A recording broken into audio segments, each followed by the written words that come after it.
So quick on the timetable, we started in 74, captured the first image in December of 1975. I like to tell the story about that because it shows you how these things go.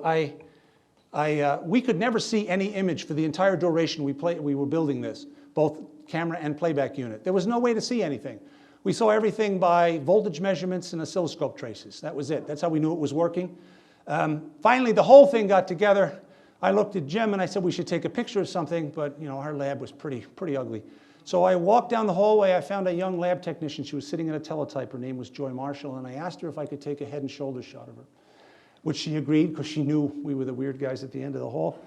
And she was comfortable with us there. And so I did. I took the shot, and you could tell the camera was working because the tape started to turn. So I walked back to the lab, and Jim and I went back there. We popped the tape out, put it into the playback unit, and then up popped an image. And what you could see was you could see her hair, you could see the background, which was light, and then her face was complete static, completely unrecognizable.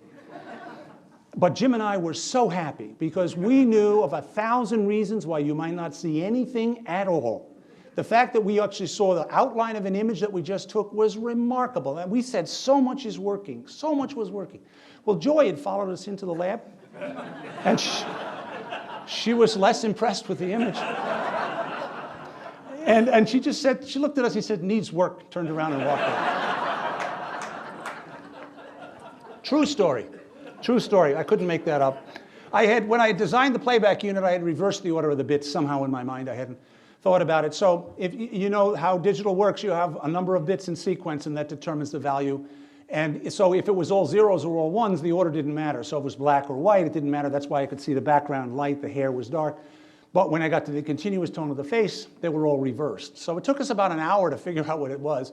And then we reversed the thing and up popped that first picture, and that was quite a thrill. We wrote the technical